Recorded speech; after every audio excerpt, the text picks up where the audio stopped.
Patricio. Bien, mis queridos hermanos. Hoy día la materia a la que nos vamos a enfrentar, tendré que hacer algunas aclaraciones. Esta materia de metodología de la investigación es la diferencia es la materia que diferencia entre un instituto bíblico o un instituto normal a lo que es un seminario propiamente tal y un seminario con nivel, ¿ya? ¿Por qué? Porque la metodología de la investigación es el área académica que le permite a usted entregar trabajos de investigación, ensayos con cierto nivel y un estándar. Yo actualmente me estoy formando en Palmer Seminary de la Universidad Eastern y vengo también de varios procesos formativos, ¿ya? Voy a silenciar, ¿ya? Entonces, vengo con ese training y les puedo decir que el nivel de lo que vamos a ver acá es un nivel de ya de casi de grado. Entonces, les voy a pedir mucho compromiso. Aquí va a ser muy difícil. Aquí yo no son tantos alumnos. Aquí yo necesito de su parte, de vuestra parte. Voy a silenciar a todos, por favor, desactiven su audio. Les voy a pedir a todos, por favor, mucho compromiso y que entreguen sus trabajos, ¿ya? A tiempo, porque yo necesito en esta materia en específico, que es tan rápida, son solo 2 semanas, necesito seguir su avance. Aquí yo voy a ser una especie de profesor guía, ¿ya? Donde aquí yo realmente voy a tener que gastar recursos en estar con ustedes, específicamente con los alumnos de esta materia, para que puedan hacerlo con el nivel y lleguen al nivel que se desea, ¿ya? Y esto generará la distinción entre, eh, ¿cómo decirlo? Esta materia lo va a preparar para el resto de todas las asignaturas. Y de aquí en adelante, este será el estándar para todas las materias. Si un profesor le pide un trabajo, un ensayo, los ensayos deben tener ese estándar porque es el estándar internacional, utilizado por ACID, la Asociación de Seminario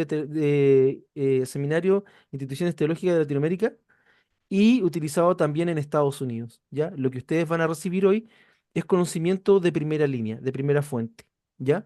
Así que sin más, comencemos. Eh, Voy a abrir el PowerPoint. El PowerPoint ustedes lo van a tener mañana más tardar, ¿ya? Les voy a pedir también que si ustedes tienen algún problema con la tecnología, que eso es totalmente comprensible, ¿ya? Totalmente comprensible. Los trabajos bueno, al final vamos a hablar de eso. Los trabajos tienen un estándar, una manera de hacerse. Si usted no puede hacerla de manera digitada por computadora, puede hacerla también en una hoja, eso lo vamos a ver al final. Pero lo ideal es que todos puedan también manejar, puedan digitar. Si no pueden, hablan conmigo y vemos maneras. Ya, por favor, no le tengan miedo a hablar con el profesor. Yo ahora estoy un poquito más ocupado, pero siempre contesto. Llamadas a cualquier hora no puedo contestar, ¿ya? Pero sí, si usted envía mensajes de WhatsApp, consultas por WhatsApp, siempre generalmente eh, las estoy respondiendo en un tiempo prudencial. Bien, comencemos. Entonces nos encontramos con esta materia que se llama metodología de la investigación. Quien la imparte es quien habla, ¿cierto? Y aquí cambiamos el PowerPoint. Este curso está diseñado para formar a los estudiantes en la elaboración de textos teológicos de nivel académico, desarrollando habilidades desde la redacción de trabajos sencillos, que esto es lo que nos vamos a centrar un poco más en esto, hasta proyectos de mayor complejidad. Si usted, en serio, no quiero ser soberbio, Dios me libre de eso, pero con estos estándares, usted conociendo este curso bien, usted, si después quisiera estudiar en la universidad, usted va a quedar con un cierto nivel que lo va a preparar, ¿ya? Porque esos son los estándares académicos actuales. La idea es que desarrollen habilidades de redacción para estos trabajos y para hasta proyectos de mayor complejidad. Los alumnos aprenderán a respetar la autoridad, ojo, a respetar la autoridad de las fuentes utilizadas. Desde ahora en adelante no vamos a hablar de libros, vamos a hablar de fuentes, ¿ya? Utilizadas mediante el uso adecuado del formato de citación Chicago. Aquí en Chile, las universidades chilenas utilizan el formato APA de la Asociación de Psicólogos y Psiquiatras y Psicólogos Americana, que es un formato de investigación científica, pero de un índole más científico. A nivel internacional, el formato aceptado y mayormente utilizado por las universidades es la norma Chicago, ¿ya?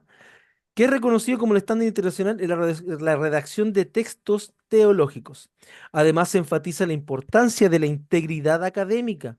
En serio, hermanos, aquí sube bastante la vara. Aquí yo no voy a permitir plagios, ¿ya? Pero para no permitirlo, primero yo como docente debo enseñarle de qué se trata, ¿ya? Y ética en el manejo de las fuentes, promoviendo una valoración profunda de la honestidad intelectual en los ensayos y trabajos académicos. El curso busca no solo enseñar técnicas y herramientas prácticas, aquí estamos hablando de formar un carácter comprometido con la excelencia y el respeto en la investigación teológica. Porque, queridos hermanos, esto me lo dijo quien fuera mi pastor. Si nosotros no nos respetamos entre nosotros, es muy difícil que otro venga a respetarnos a nosotros mismos. Algunos pastores decían antiguamente, si, si usted no respeta a su pastor, difícilmente si usted llega a ser pastor será respetado. Esto es recíproco, es un tema ético. Los objetivos del curso, primero es capacitar a los estudiantes en el uso adecuado del formato Chicago para la citación de fuentes teológicas. Segundo, desarrollar competencias para la redacción de textos teológicos académicos desde ensayos básicos hasta investigaciones complejas. Y aquí le estoy hablando de tesis o tesinas. También promover una alta valoración por la integridad académica y la ética en el uso y manejo de fuentes. También fomentar una comprensión práctica y reflexiva de la importancia de la honestidad intelectual en el trabajo académico. La metodología, bueno, aquí lo hemos visto, combina teórico y práctico utilizando estos talleres que estamos haciendo ahora de redacción, análisis crítico de textos teológicos y ejercicios de citación en formato Chicago. Esto es, hermanos, esto es, si bien es académico, es una práctica, es una forma de escribir, incluso una forma de pensar académicamente. Aquí yo voy a pedir mucho y les digo desde ya. Comencemos con la interrogante. Siempre hay que comenzar con esto. ¿Qué es la investigación? ¿Ya?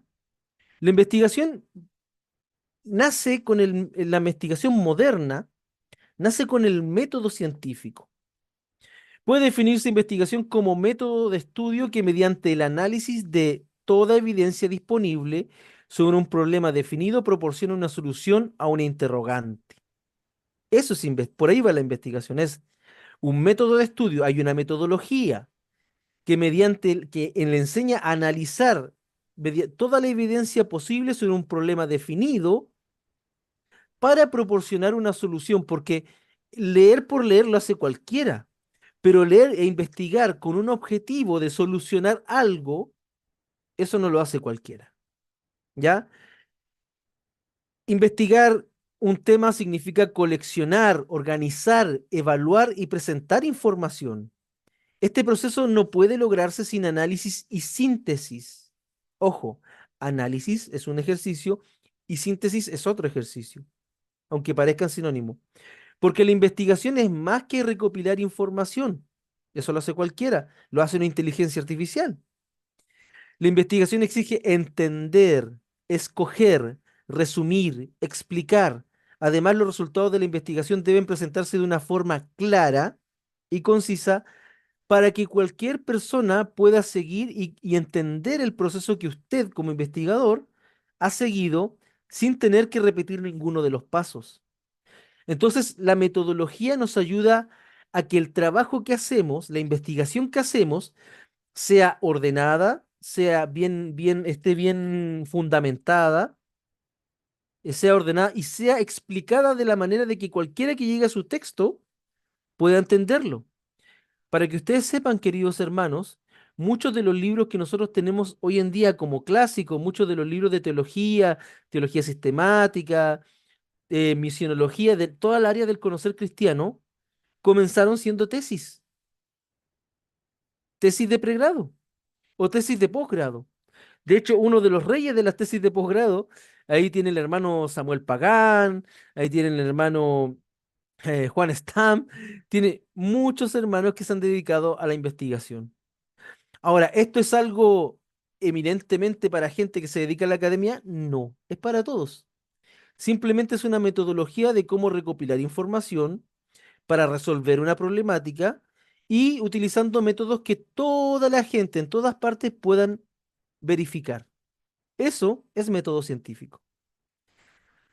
Refiriéndose a la investigación, Isaac Felipe Asofeifa ha presentado una excelente definición de la investigación. Podemos definir la investigación como primero, la búsqueda sistemática de, segundo, información adecuada, tercero, para el conocimiento objetivo, ¿cierto? De un tema específico. Cada elemento de este enunciado merece un análisis, porque son muy clarificadores. Entonces la investigación es una búsqueda sistemática.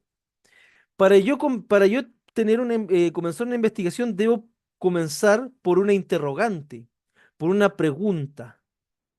Esa pregunta me debe llevar a una búsqueda bibliográfica, es decir, buscar libros. Usted me dirá, pero yo esto no lo hago nunca, yo quizás no pasé por la universidad o quizás pasé hace mucho tiempo. No, querido, usted lo hace siempre. Un ejemplo, cuando usted necesita hacer un sermón, usted necesita preparar un mensaje, usted tiene una interrogante, parte por una interrogante. ¿Qué es lo que el Señor tiene para nosotros hoy en su palabra? ¿Cierto? Pero para responder esa interrogante debo ir a la fuente. Y para ir a la fuente debo saber a qué fuente ir, las escrituras.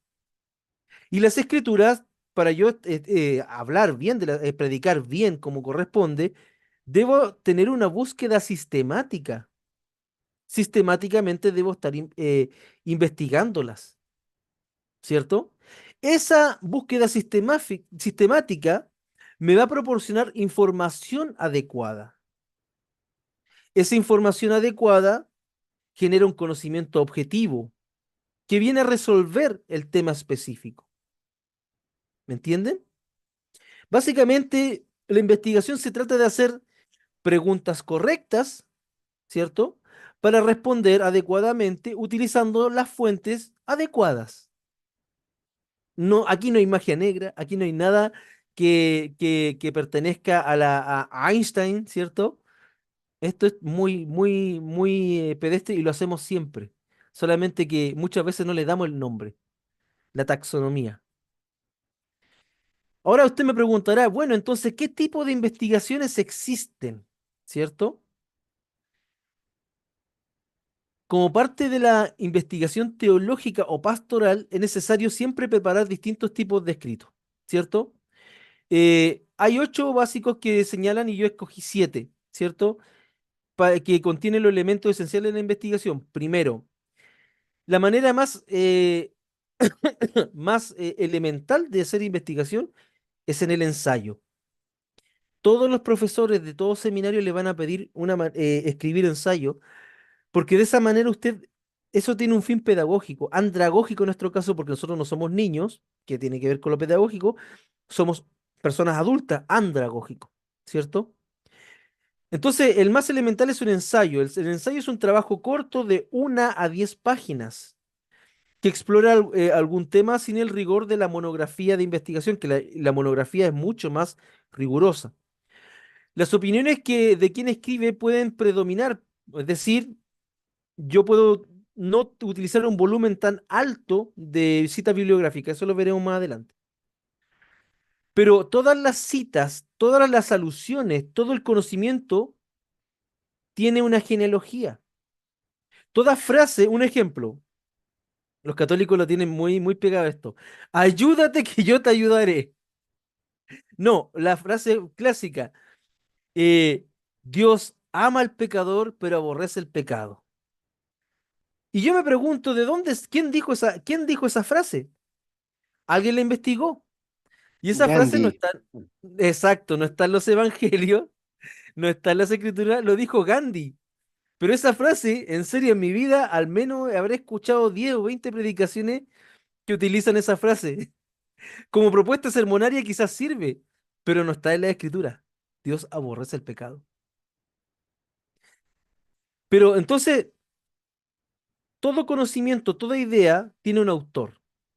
Y aquí yo debo pincharles una ilusión que todos tenemos cuando entramos en esto. Hermanos, la investigación, el estudio no es para ser originales. De hecho, para que ustedes sepan, la originalidad es algo muy, muy, pero muy difícil. En investigación lo que se busca no es la originalidad, lo que se busca es la realidad. Se busca una perspectiva específica. Porque si bien cualquiera puede hacer un ensayo, cualquiera con preparación puede hacer un ensayo, nadie va a hacer el ensayo como don Máximo Barraza, como don Claudio Bravo o como don Daniel Arcos. Y eso es lo que nosotros buscamos. Es que usted mediante el trabajo académico, de estudio, usted vaya desarrollando su propia manera, su propia voz. Porque eso sí todos tenemos, en eso sí todos somos particularmente distintos. Todos tenemos distintas voces, distintas maneras de aproximarnos, distinto énfasis.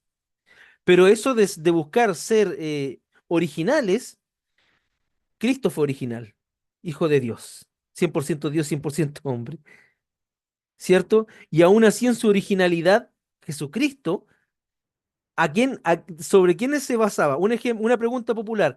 ¿Cuál era el profeta predilecto que Jesús siempre citaba? Por lo ¿Cuál? general citaba a Isaías, por lo general. Eh, Exacto, Cristian, Isaías. Y Jesús citaba a Isaías. Los apóstoles citaban. Todos citamos conocimientos de alguna parte. Ahora Jesús no tenía la norma Chicago, no tenía por qué usarla, porque en el contexto del cristianismo, o sea, del judaísmo de la época de Cristo, todos memorizaban la escritura, algo que se ha dejado muy en desuso, queridos. Antiguamente todas las iglesias bautistas, pentecostales practicaban lo que se llamaba la esgrima bíblica.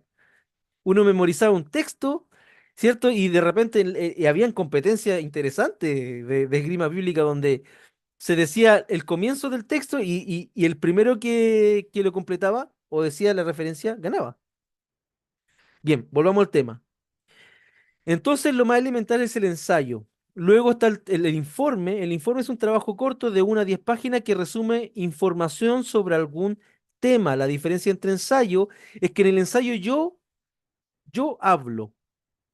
Yo hablo y ensayo algo. Ensayo alguna idea, profundizo alguna idea, ¿cierto?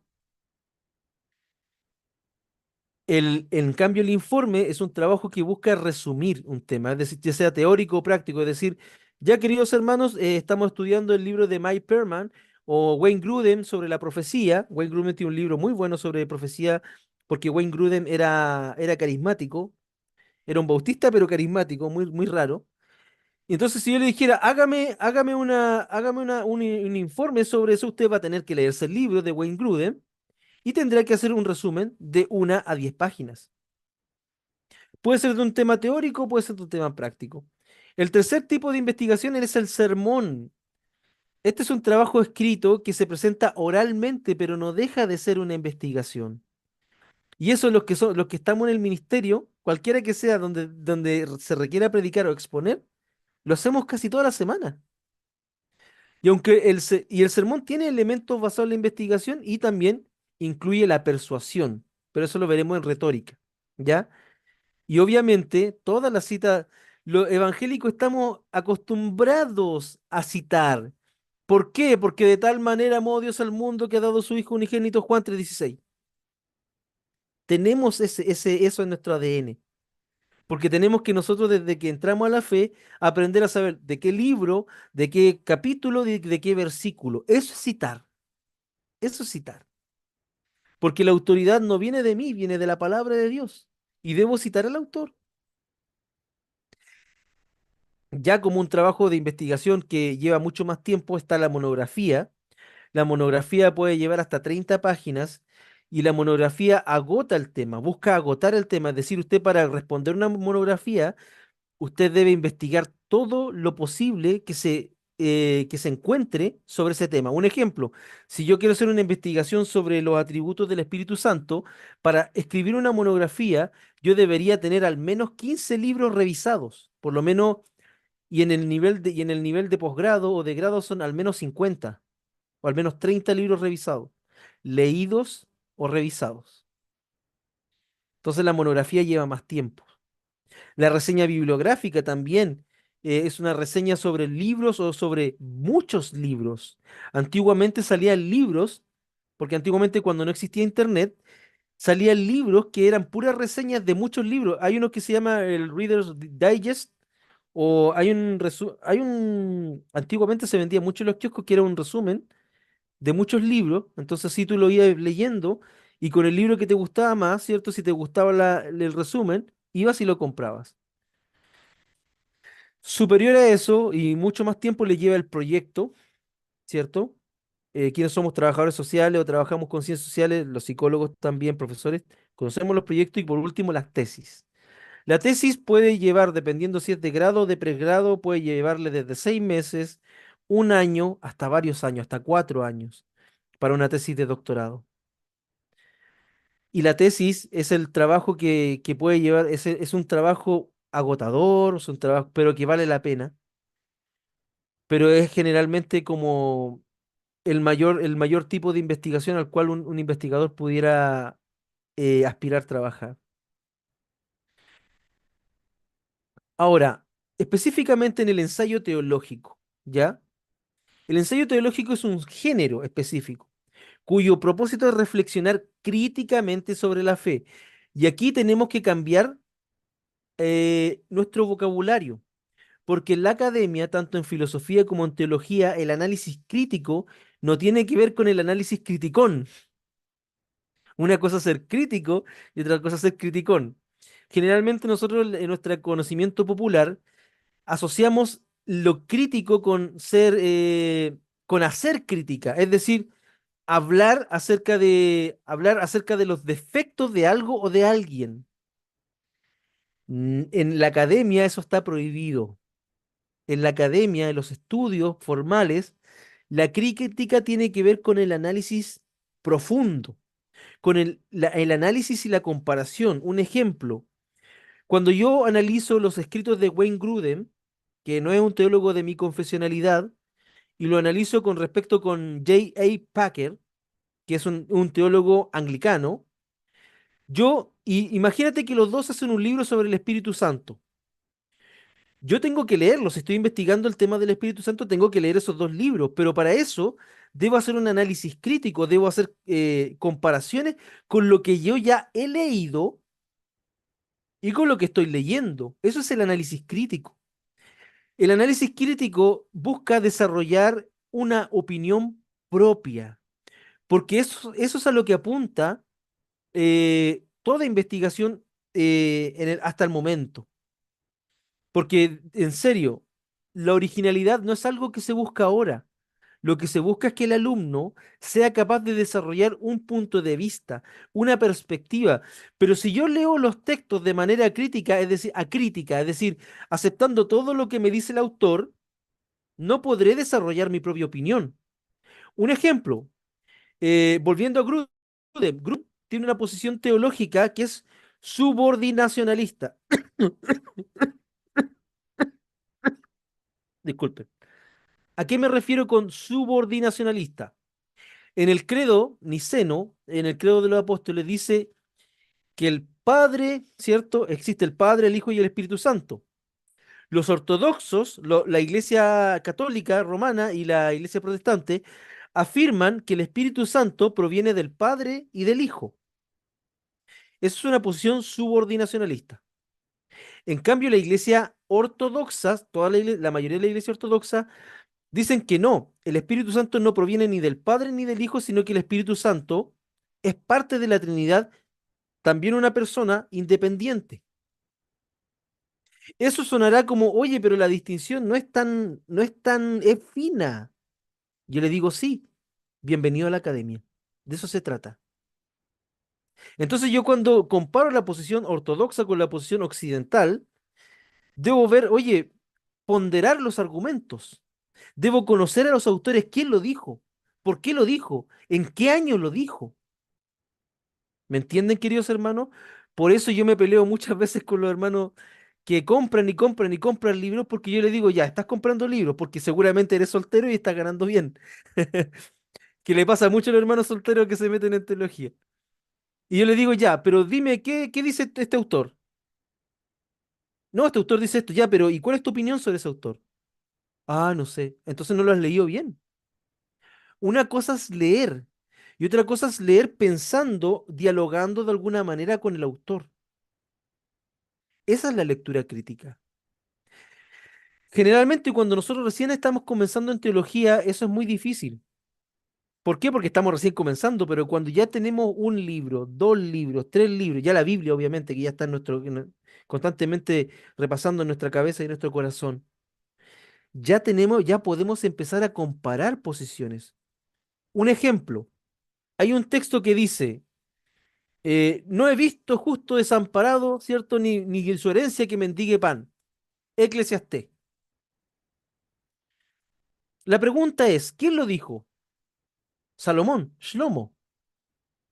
Y la pregunta, seamos críticos con Salomón. Hablemos con Salomón. Usted, don Salomón, ¿usted ha vivido pobreza? No. ¿Usted hace cuánto gobernó? Gobernó hace al menos 600, 700 años. Ah.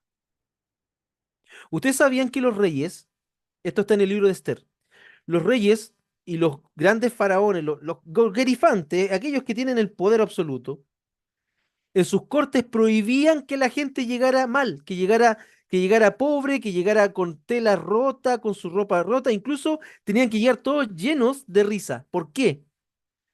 Porque si los súbditos de un rey llegaban tristes o mal vestidos, significaba que el rey estaba gobernando mal. Por ende, lo único que veían los reyes, de hecho, de ahí viene el protocolo y la etiqueta que tenemos hasta el día de hoy para ir a los eventos importantes. El tema es que Salomón nunca vio pobreza, porque siempre fue rey, venía de familia real. Entonces, efectivamente, Salomón estaba diciendo, es que yo no he visto justo, que es cierto, que mendigue, que caiga pobre. Obviamente, la pregunta es, ¿eso aplica para el día de hoy? Porque yo sí he visto justo. Y si he visto descendencia de justos, para mí, dolor de corazón. He visto mucho pastor que después que lo jubilan, queda en la absoluta pobreza. Y le hablo de aquí, octava región del Biobío. Entonces, ¿la palabra no es fiel? No, la palabra es fiel. Ojo hermano, aquí yo estoy haciendo un ejercicio para que usted vea. Los judíos con la palabra de Dios se pelean. Es hermoso ver eso. Los judíos cuando están en sus escuelas talmúdicas siempre tienen un partner y el partner tiene que contradecirlos. ¿Por qué? Porque de esa contradicción del mismo pasaje sale el conocimiento, la savia, lo delicioso. Esa es una actitud crítica, querido hermano. Es pelearse, tomar el texto. El Señor nos dio una palabra que es infalible, a todas luces. Pero eso no significa que no podamos dialogar con la palabra, pelear con la palabra. Israel significa aquel que contiende, que luchó con Dios, con el ángel de Dios. Y Dios no condenó a Israel. Por eso. A Dios le gustó. Porque tú luchas solamente con aquello con lo cual te comprometes. Tú te pones, tú hablas. Si Dios está vivo, si la palabra de Dios es infalible, compruébalo. Porque es la única manera de predicarlo con verdadera posición, con verdadera convicción. Esa es la actitud crítica que busco, ¿ya? Disculpen que me haya desviado un poquito, pero tenía que llenar esto. Entonces el ensayo teológico es importante, es importante, eh, porque para los estudiantes de teología resulta fundamental para su formación, ya que permite que por medio de lo que usted está escribiendo, de lo que usted está pensando, ese ejercicio intelectual pueda apropiarse del conocimiento. ¿Cuál es la diferencia entre adoctrinar y educar? Quien adoctrina le dice usted tiene que decir 2 más 2 son 4. Esta es la doctrina. Educar es decirle, es explicarle el por qué 2 más 2 son 4. ¿Me entiende? Adoctrinar es decirle lo que usted tiene que creer, pero educar es decirle a usted el por qué debe creerlo. Y yo, como ministro, debo apelar a usted porque usted también es una persona inteligente y Dios le dio ese don de la inteligencia. Por ende, yo debo darle argumentos. Y Dios quiere que sea así. Dios quiere que sea así. Hermano, tenemos los protestantes 22 premios Nobel. La Iglesia Católica, 2. Ahí está la diferencia entre adoctrinar y educar. Y la educación es un valor del protestantismo, querido hermano. Y no hay pentecostal que se salga porque todos los pentecostales son también protestantes. Bien, entonces esta es la idea. Por otro lado, desde un punto de vista pedagógico, el propósito de este género es desarrollar dicha reflexión en torno a la fe, por lo que su objetivo es que podamos dar cuenta de esta habilidad a través de un texto escrito. Justamente por eso es primordial conocer las estrategias que nos permiten escribir de manera correcta un ensayo de este tipo. Y para esto, vuelvo a decirle, les voy a requerir mucho de usted. Pero si usted es capaz de lograr esto, usted no saldrá igual. Usted será mejor en lo que hace. Y eso se lo puedo asegurar solamente si usted se compromete con este proceso. Ahora, ¿por qué es relevante ser capaz de escribir un ensayo teológico? En mi formación,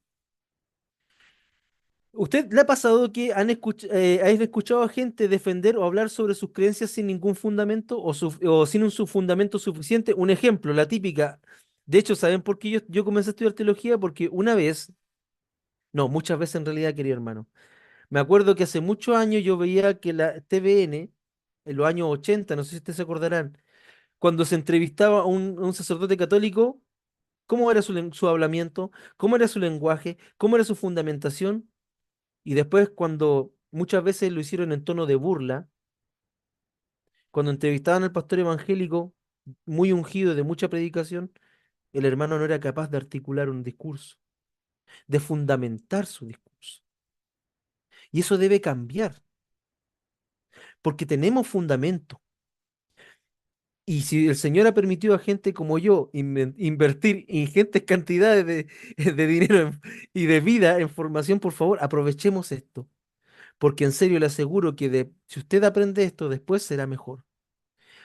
A lo mejor no 100%, pero si nos comprometemos todos los días con ser 1% mejor, al final de la semana seremos 7% mejores que la semana anterior. Entonces, el ensayo teológico es un ejercicio de escritura que permite trabajar esto, es lo que les decía, una reflexión crítica, informada y profunda sobre la fe y la experiencia como creyente. ¿Ya? Esto ya lo hemos hablado. Entonces, ¿qué es un ensayo teológico en sí? El género de ensayo teológico, tal como lo hemos visto, es un texto especializado que tiene como propósito la búsqueda de una posible respuesta. Yo cuando voy a escribir un ensayo siempre debo tener una pregunta, ¿cierto? Una interrogante para poder ser respondida, si no, no hay otra manera, porque si no sería hablar por hablar y eso lo hacen los locos. Siempre debo buscar responder una interrogante de carácter teológico o bíblico. Ojo que se aplica para los dos. ¿Alguien levantó la mano? ¿No? Sí, Ya. quería consultar, ¿hay alguna diferencia entre ser pastor y ser pastor teólogo? Sí, hay una cierta distinción, pero dependerá a ver, y aquí vamos a hacer una aclaración. El teólogo se dedica a la academia, ¿cierto? El teólogo. El pastor que es teólogo, ¿cierto? Se dedica a la vida práctica, a la teología práctica. Sin embargo, aquí hay un problema, que como los pastores que son teólogos o que tienen formación no escriben, la iglesia está perdiendo tremenda fuente de sabiduría, ¿ya?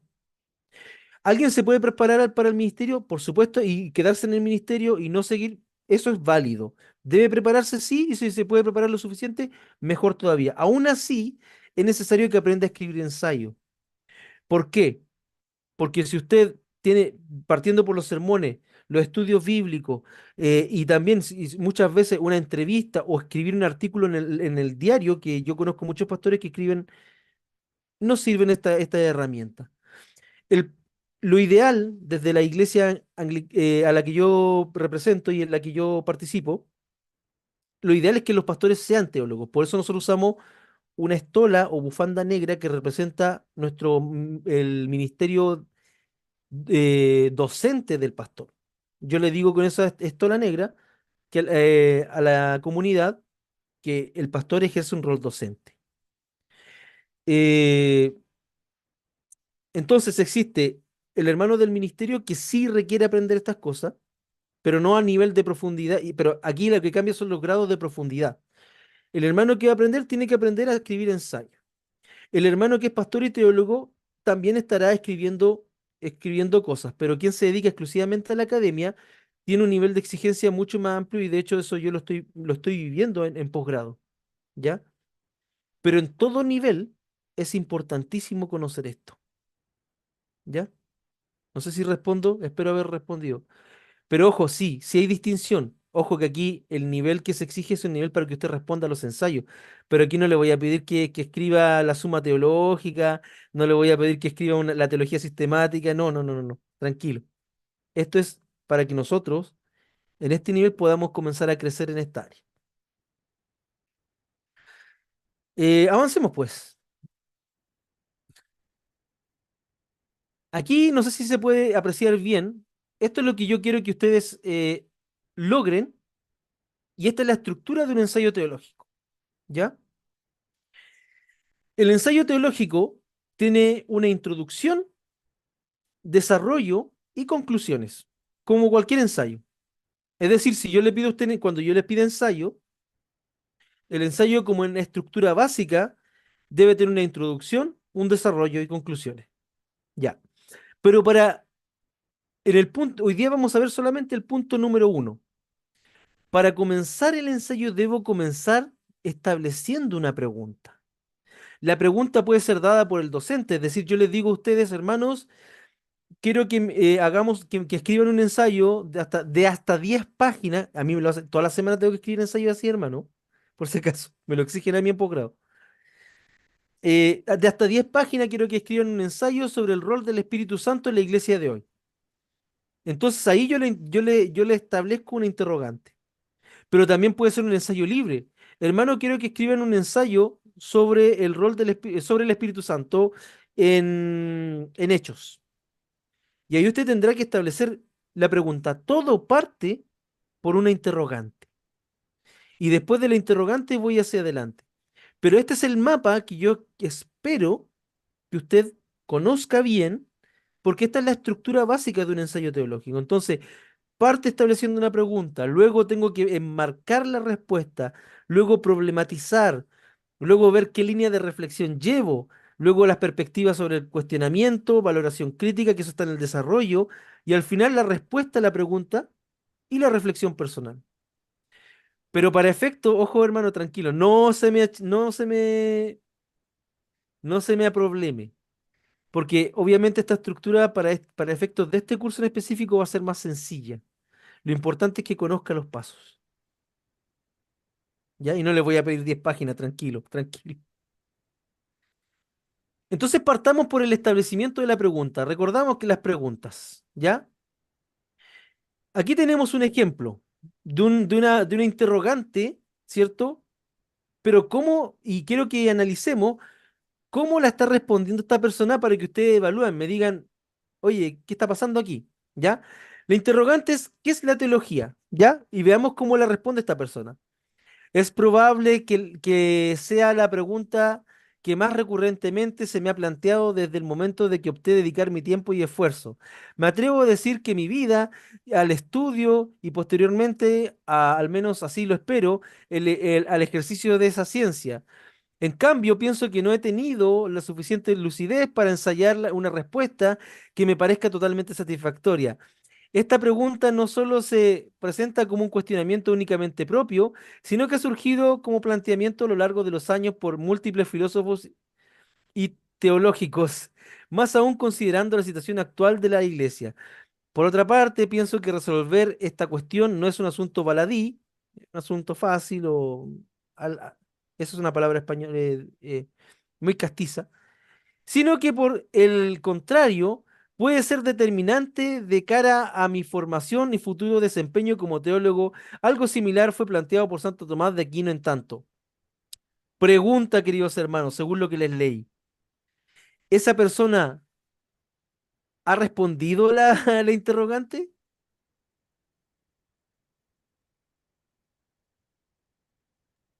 Es medio político. Sí, me recuerda a una señorita llamada Irací. No sé por qué, que cuando le preguntan por qué perdió la alcaldía, te responde así, semejante, no va al punto. La interrogante es demasiado amplia, la pregunta, y la respuesta básicamente cantinflea. No sé si se acuerdan de la chimoltrufia que te dije, que me dijo, que me desdijo, o el mismo Cantinflas. Esto es Cantinflas. La te- no va al punto. Como podemos observar en este ejemplo, ¿ya? El ensayo teológico se articula desde una pregunta personal del estudiante, ¿ya? Quien plantea una interrogante que surge de su experiencia como creyente, aquí vemos. Para que la etapa esté bien lograda, no basta con plantear una pregunta explícita que vincule el ejercicio de la fe con la experiencia personal, sino que debe ser contextualizada. En pocas palabras, hay que aprender a preguntar, po. Las preguntas deben acotarse, la interrogante. Porque, hermano, decir qué es la teología, por dar un ejemplo, es extenuante, es demasiado amplio. Por eso yo debo enmarcar, y ojo que esto es un buen ejercicio pastoral. Si a ti te preguntan, ¿qué es la teología? Yo te debo contrapreguntar para poder entender bien. ¿Qué es la teología para los protestantes? ¿Pero qué me estás preguntando? ¿Para los protestantes? ¿Para los evangélicos? ¿Para los carismáticos? ¿Del siglo XIX? ¿Del siglo XX? ¿Para los filósofos? ¿Me entienden? Toda interrogante que yo busque responder debe ser una interrogante bien planteada para que sea correctamente respondida. Entonces, preguntarle yo como usted, yo como profesor a usted, ¿qué es la teología? No viene al caso, porque usted me va a responder cualquier cosa. Yo tengo que preguntarme qué es la teología, un ejemplo, ¿qué es la teología para las iglesias evangélicas de Chile en el año 2021? Y aún esa pregunta es demasiado amplia. Entonces debo acortar y definir más la pregunta. Siempre cuando yo defino una interrogante, debo definirla en la idea, en el momento, el tiempo, el contexto, la escuela. Una pregunta buena, un ejemplo, para reformular esta pregunta de manera correcta, debo contextualizarla.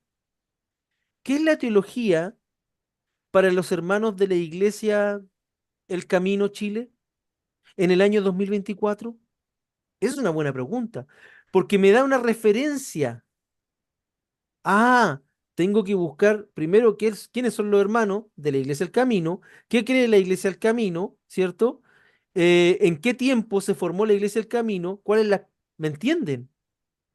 Debo aprender a interrogar para poder responder bien. Lo primero es aprender a hacer buenas preguntas para tener y a responder de manera correcta. Debo contextualizar la pregunta para poder responderla bien. Por eso desde aquí en adelante no se debe permitir que se hagan preguntas tan generales en un trabajo escrito. Las preguntas deben ser bien contextualizadas. Un ejemplo, una buena pregunta en Génesis es, en Génesis 1:1, la palabra Elohim, ¿qué significa para el creyente del día de hoy? Voy a tener que estudiar qué significa la palabra Elohim, voy a tener que estudiar la escritura y luego voy a tener que ver, y aún así esa pregunta es demasiado amplia, entonces debería contextualizar más. Bien, entonces yo como profesor le voy a decir a usted, mejor reformulo la pregunta. ¿Qué significa en Génesis 1:1 la palabra Elohim para los creyentes del grupo de varones que se reúnen en la iglesia El Camino el año 2024? Esa pregunta es mucho mejor, porque acorta la investigación. No sé si se me va entendiendo. Debemos indicar, y esto también nos lleva a preguntarnos si una pregunta es relevante o recurrente en el que es lógico, pero no los quiero marear mucho. La interrogante, para dar respuestas correctas, la interrogante debe estar bien delimitada y la respuesta también debe estar bien delimitada. Entonces, cuando hacemos un ensayo teológico, debemos saber plantear preguntas para saber responderlas. Hay preguntas que no podemos responder. Les voy a dar un caso. Si yo les digo, los mando a ustedes como alumnos, queridos hermanos, necesito que ustedes sepan el concepto, necesito que investiguen el concepto de naturalismo en los textos de Santo Tomás de Aquino, pero necesito en la primera traducción que hizo la Orden Dominica. Y yo quedo así, no puedo responderla, porque para responder eso, yo debo conocer al dedillo los textos de Tomás de Aquino. Y los textos de Tomás de Aquino le van a llevar al menos unos 5 años de leerlo. Y yo voy recién en el primer tomo, y llevo 2 años. Entonces, si se me va entendiendo, el primer punto de un ensayo es establecer bien una pregunta, darle a eso le llamo enfoque, delimitar la pregunta. ¿Qué es lo que está sucediendo? ¿Cómo está sucediendo? ¿En qué tiempo está sucediendo? ¿Por qué está sucediendo? ¿Qué? ¿Cómo? ¿Por qué? ¿Para qué? ¿Dónde? Las interrogantes básicas que debo tener frente a una respuesta. Entonces, que debemos convenir a nivel básico que una de las cosas importantes para comenzar un ensayo es saber preguntar al texto y para tener, y siempre hermanos, por favor no se metan en un ensayo teológico nunca en camisa de once varas. Siempre busquen temas primero que ustedes conozcan y que puedan delimitar. Oye, ahora que me estoy dando cuenta, estos consejos no me los dio nadie cuando estaba comenzando. Y qué bueno que se los pueda dar a ustedes. Siempre busquen, cuando van a hacer un ensayo teológico, busquen temas acotados, que ustedes manejen, que ustedes conozcan bibliografía, conozcan autores. Y si no conocen autores, que se les dé un tiempo prudencial para poder conocerlo en lecturas. Bien, avancemos. Ojo, hermanos, ojo. De todos los cursos que yo he dado, este es el que más va a requerir de mí para ustedes.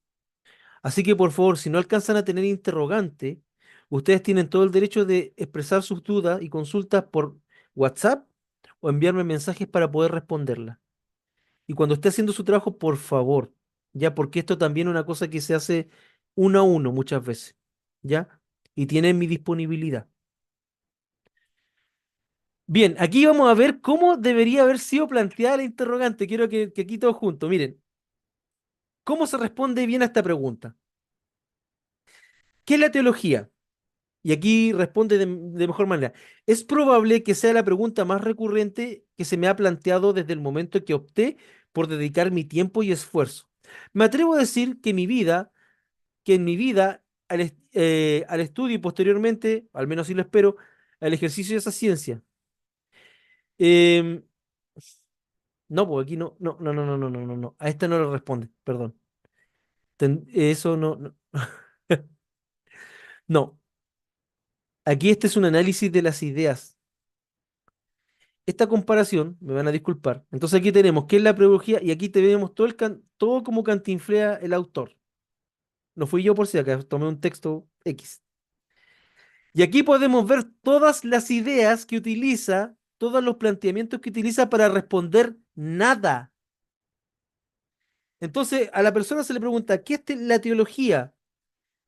Y en rojo dice, es probable que sea la pregunta más recurrente que se me ha planteado. Está hablando desde lo personal. A mí no me interesa. Yo te estoy preguntando, ¿qué es la teología?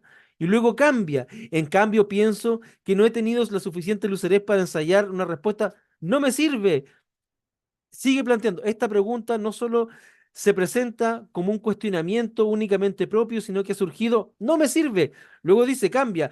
Pienso resolver esta cuestión. No es un asunto Me dan, se dan cuenta como la pregunta, la interrogante no está bien planteada, no está bien delimitada, la respuesta va por cualquier lado, va por cualquier lado.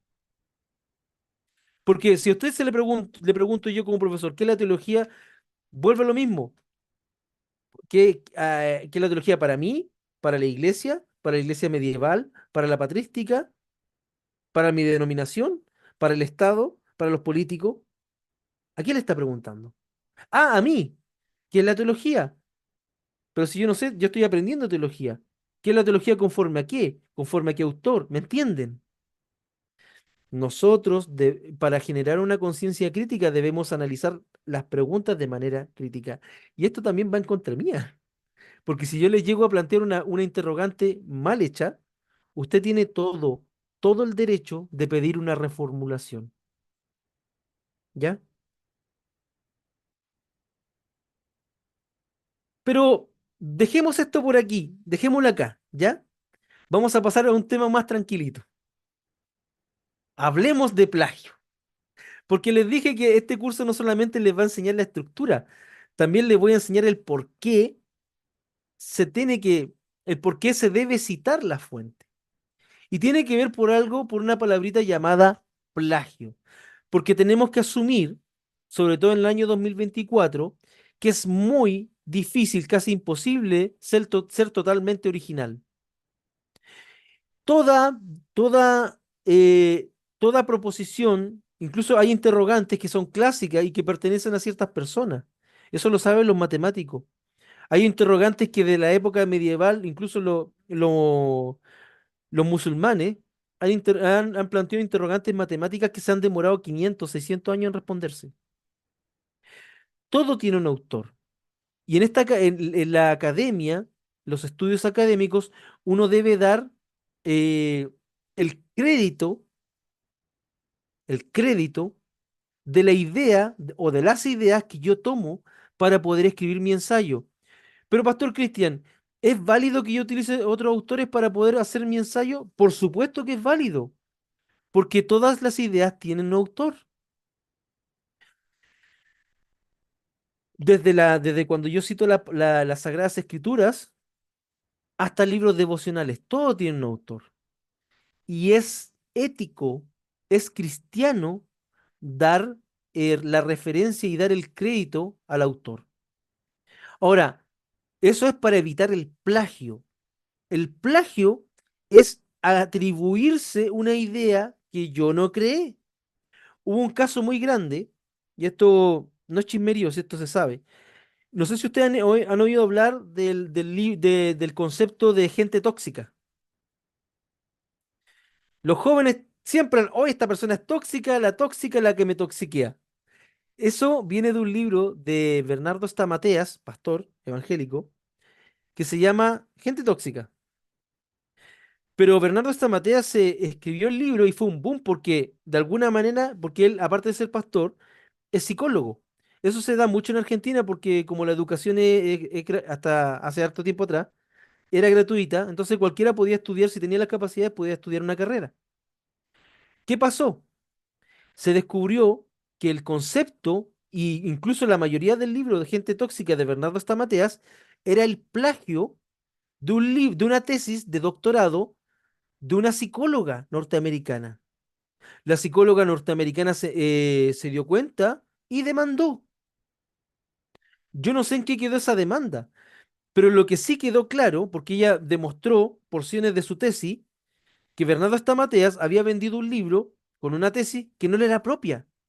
Y eso no es ético. Eso no está bien. Eso es robo. Y el robo es pecado. El plagio es también puede ser enviar un trabajo que corresponde a otra persona. Es copiar y pegar pasajes de texto dentro de un paper o de un trabajo académico sin citar las fuentes. El plagio es usar palabras e ideas de una persona sin citarla. También existe la paráfrasis, que eso lo vamos a ver hoy, o el resumen de citas o palabras sin citar al autor. También inventar citas es plagio. Básicamente es utilizar las ideas y el trabajo de otro para mi beneficio sin dar crédito. En la academia hay una cosa no solamente en la academia, un ejemplo, en YouTube hay una ley internacional que se llama el Fair Use. Es decir, yo como youtuber, si yo fuera youtuber, yo puedo usar una película que tenga licencia de otra persona, puedo utilizar un libro con licencia de otra persona, puedo utilizar música con licencia de otra persona, siempre, pero siempre, siempre que dé créditos al autor original de la obra. Eso se considera uso justo. Entonces yo puedo utilizar las ideas de cualquier persona. Lo importante es que para que sea un uso justo, yo debo dar crédito a la persona que creó ese producto. El plagio es pecado, básicamente.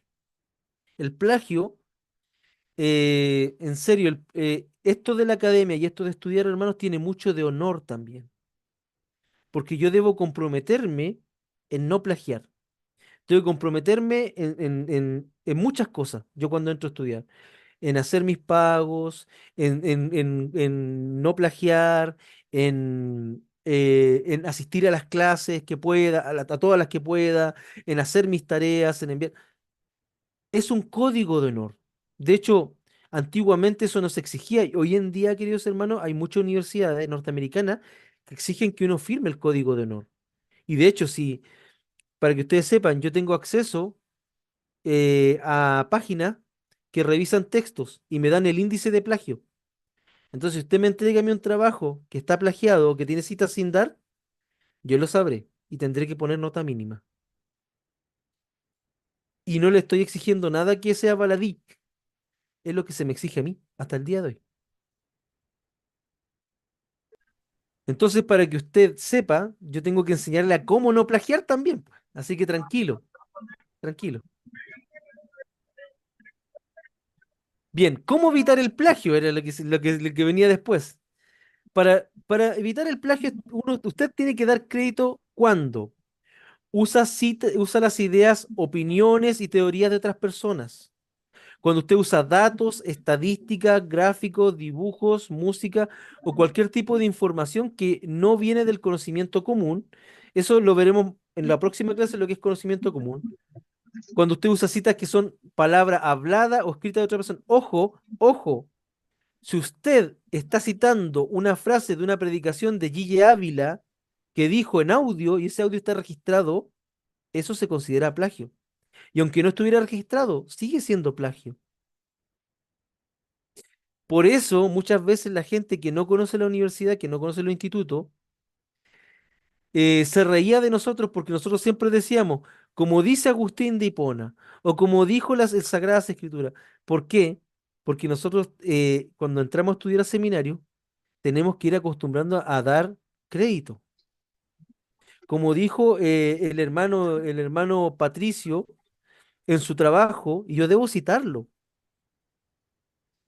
porque de esa manera yo estoy siendo honesto y al mismo tiempo estoy dándole la oportunidad a los otros que puedan revisar también el trabajo del hermano Patricio. Y cuando también se parafrasean palabras habladas o escritas de otra persona. Esto es muy importante en cualquier institución académica, sea de ASIT, sea universidad. Esto es un estándar que nosotros no debiéramos estar dispuestos a violar. ¿Cómo evitar el plagio entonces? Primero, aprendiendo a tomar notas efectivas. Es decir, un ejemplo. Ojo que esto todo lo vamos a ejercitar, tranquilo. Si yo estoy leyendo un libro, generalmente cuando yo comienzo a hacer, yo siempre, cuando comienzo un curso con ustedes, de hecho ahora en un rato les voy a enviar los libros, en la bibliografía del curso, yo siempre como docente tengo que exigirle lo que está en la bibliografía del curso. Si le exijo más, igual sería, podría hacerlo, pero no se debería. Cuando usted recibe el currículum de su curso al que va a usted a estudiar, usted tiene la obligación de leer los textos que el profesor dice, porque son prerequisitos para que usted pueda entender la cátedra del profesor. Entonces, yo cuando leo, debo comenzar a acostumbrarme a tomar notas.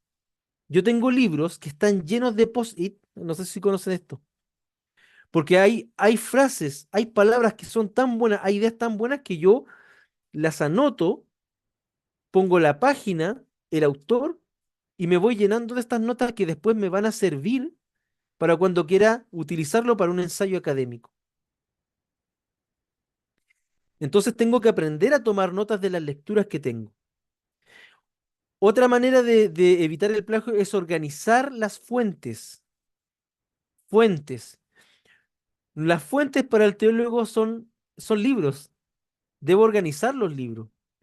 De hecho, cuando yo tengo una biblioteca, debo tener la disciplina de leerme los libros, obviamente, y de clasificarlo. Estos libros son de pastoral, estos libros son de teología, estos libros son de historia, estos libros son de historia eclesiástica, porque de esa manera yo cuando necesite esas lecturas voy a poder tomarlas, pum, y escribir y hacer mi trabajo académico.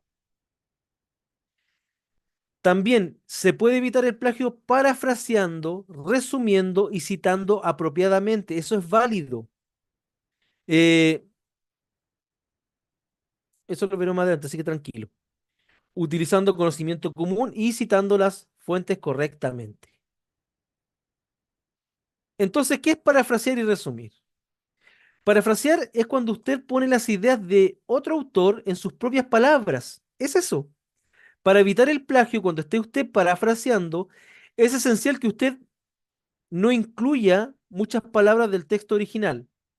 Cuando yo tomo Juan 3:16 y escribo, porque de tal manera amó Dios al mundo, que ha dado su Hijo unigénito, para que todo aquel que en él cree no se pierda, mas tenga vida eterna, a eso se le llama cita textual.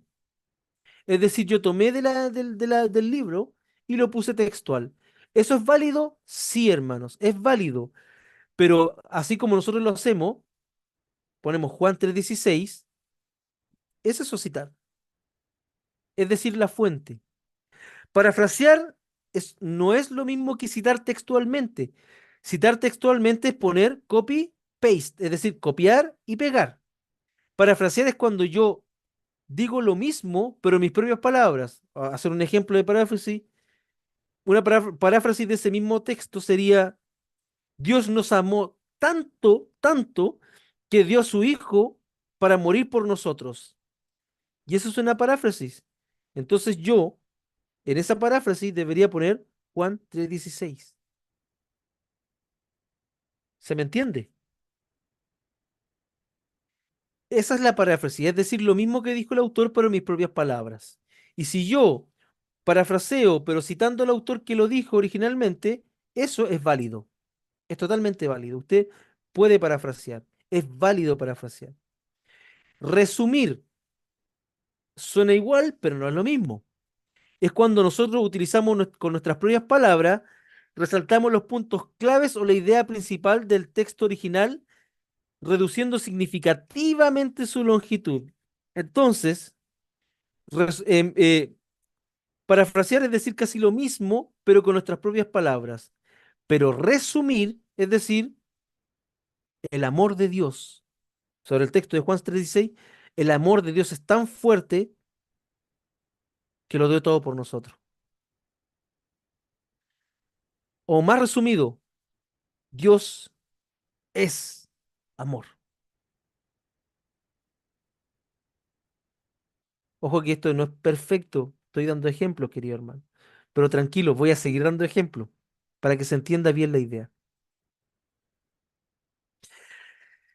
Hice un cuadro comparativo entre las diferencias entre resumir y parafrasear. Entonces, resumir es reportar mi entendimiento al lector, es decir, lo que yo entendí del texto, ¿cierto? Y parafrasear hace lo mismo, es reportar su entendimiento al lector. Ahora, en el caso resumir puede ser de cualquier longitud, pero debe ser breve. En el cambio, la paráfrasis debe ser corta. En el resumen se seleccionan y concatenan las ideas y conceptos principales. En la paráfrasis se presentan las ideas en un orden, en el orden original. Estoy casi diciendo lo mismo, pero no es lo mismo. Lo digo en mis palabras, pero en el orden original. En cambio, en el resumen yo puedo ordenar la idea en cualquier orden. La paráfrasis debe ser completa, debe tener sentido por sí solo y no debe confundir o tergiversar la información. En cambio, en el resumen explica y a veces interpreta. Vamos a ver ejemplos, tranquilo. La paráfrasis es una destreza, pero muy importante, queridos, muy importante, porque es mejor que citar la información de un pasaje descontextualizado. La paráfrasis nos ayuda a dar contexto. La paráfrasis le ayuda a controlar la tentación de citar demasiado también. La, la paráfrasis es un proceso mental requerido para... La paráfrasis a mí como profesor me demuestra que usted entiende el significado de la cita original. Hay una cosa que se llama la taxonomía de Bloom. Y en pedagogía también hay una taxonomía. Y donde se pone en una pirámide las habilidades de las más generales a las más específicas. La habilidad que está por debajo es repetir. Pero la habilidad máxima, donde yo veo que usted sí aprendió, es cuando usted puede decir lo mismo que dice el autor, pero en sus propias palabras. Y eso me demuestra que usted sí aprendió. Ahora, veamos los pasos para una paráfrasis efectiva. A ver, queridos, eh, pregunta, ¿quieren que hagamos una pausa o seguimos con la clase? Porque veo algunos que están entrando al tercer cielo, están trastabillando, ¿están bien, hermano? ¿Sí? ¿Sí? Consulta, mi pastor, ¿hasta qué hora va a durar la clase? Eh, usted me dice, hermano, Yo le creo damos que, uno. yo creo que le demos unos minutitos más. Ya, ok. Bien, entonces, O no sé qué dicen los hermanos también, ¿cierto? O tienen muchos, ya tienen sueño, están cansados. sí, porque quiero saber si están Sí, fresquitos mi hermano. Sí. sí.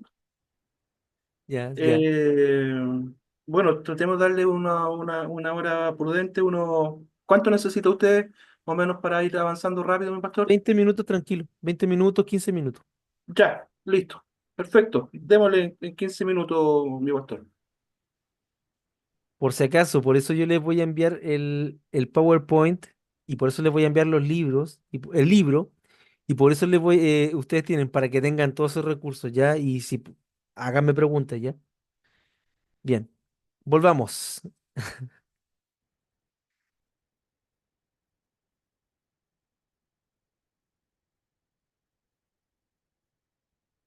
Bien, bien, bien, bien, bien.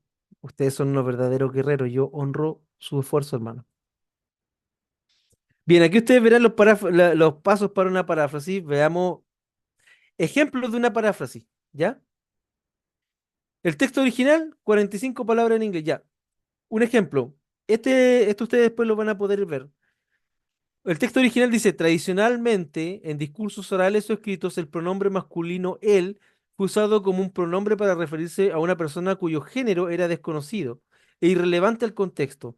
Recientemente, esta usanza se ha criticado por apoyar estereotipos de género y cada vez más se está considerando inapropiado. Ojo, que esto es una investigación que yo estoy haciendo porque tengo que refutar este tema, así que tranqui. No es que estés de acuerdo con esto, lo estoy refutando. Entonces, este texto original tiene 45 palabras. Ahora veamos qué dice un texto parafraseado de manera aceptable.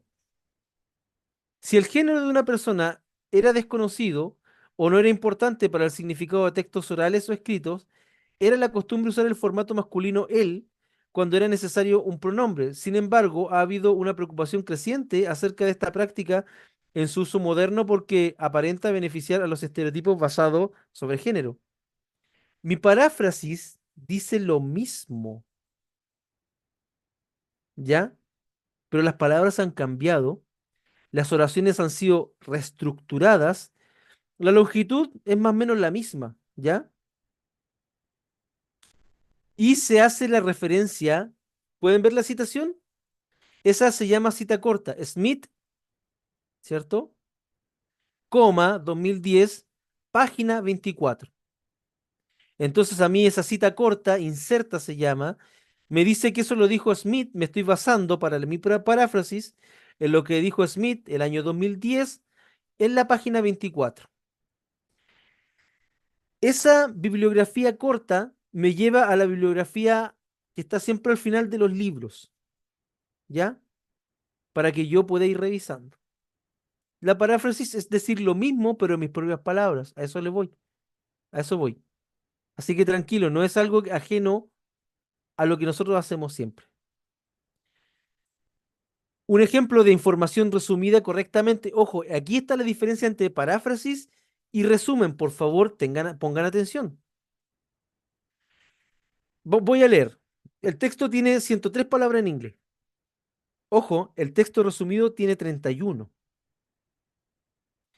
Para la mayoría de las personas, el escribir es una tarea extremadamente difícil si están intentando lidiar en su lengua con nuevas ideas y nuevas formas de tratarla.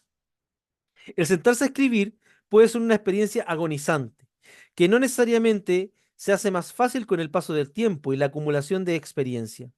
Por esta razón, necesita reflexionar y analizar sobre sus propias reacciones a la tarea de escribir. Es decir, la tarea será más manejable si aprendes a lidiar con sus maneras particulares de evitar el momento en que debes poner la pluma al papel.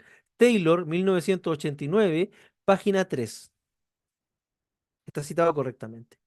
Eso se llama cita textual. Ahora, el texto resumido son 31 palabras. Y aquí leo. Escritores sin experiencia y hasta el el más diestro pueden sentir una gran angustia al enfrentarse a la tarea de escribir. Sin embargo, esta reacción se puede manejar reconociendo y lidiando con estrategias personales de evasión. Taylor, 1989, página 3. Eso es un resumen. Resumí la idea que yo quiero enfatizar, la idea que le pertenece a otro autor, en pocas palabras. De 103 palabras pasé a 31 palabras. El significado es el mismo. El resumen mantiene el nivel de certeza del autor. Y esta es una versión más breve de la versión original. Y las fuentes están claramente citadas. ¿Ya? Entonces la distinción es que en la paráfrasis digo lo mismo, incluso hasta con más palabras, pero lo digo en mis palabras. Paráfrasis. Y el resumen, resumo un texto con mis propias palabras, en un orden lógico, pero en mucho menos palabras. Es eso. Por eso tranquilo, hermano, si esto no es tan terrible. Conclusión. Conclusión, queridos. Eh, hay que poner, en ambas hay que poner las ideas principales dentro de nuestras propias palabras. En el resumen tiene que ser resumida y en la paráfrasis hay mis propias palabras. Importante, es necesario atribuir las ideas resumidas a la fuente original. Eso lo veremos en otras clases y en otro material que se los voy a enviar, tranquilo. Y el resumen es significativamente más corto que el original y toma una vista amplia del documento original. Esa es la distinción. Entonces, como tarea para esta semana, ¿ya? Los alumnos deben elaborar un ejemplo de resumen y un ejemplo de paráfrasis, ¿ya? Para esto elegirán, no lo van a elegir, yo se lo impuse.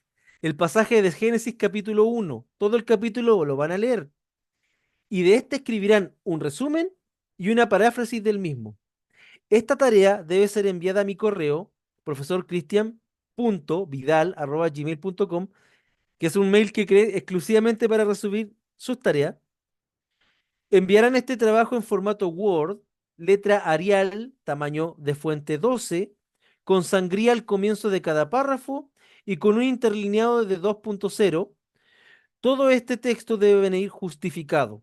El plazo para enviar el trabajo es el miércoles 27 de noviembre a las 12 horas. ¿Ya? Yo les dije, pero ojo, ojo, ojo, tranquilo. A ver, voy a dejar de, para que no se me mueran, por favor. Vamos a salir de acá. Dejar de compartir.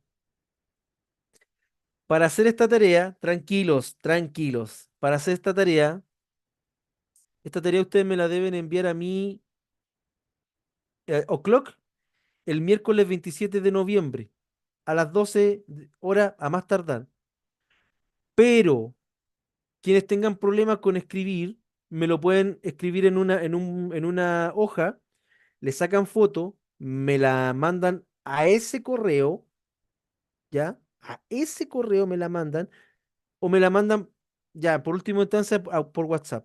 Quienes no quieren, tengan problemas con escritura. Pero por favor pido que la mayoría lo hagan Word, ¿ya? Si es necesario que le haga un tutorial para que aprendan a hacer esos parámetros, díganmelo. Me lo dicen por el grupo. Yo no tengo ningún problema para hacerle un tutorial para enseñarles cómo se hace ese formato en Word. Y quienes no puedan hacerlo en Word, me lo hacen escrito en una hoja, por favor, legible, ¿ya? Y eso, porque después yo tengo un programa que me lo va a pasar a texto. Ya, dudas, consulta. Primero Cristian Sepúlveda y luego el hermano Patricio. Y terminamos. Eh, Pastor, buenas noches. No vi, no alcancé a ver cuántas páginas, no vi.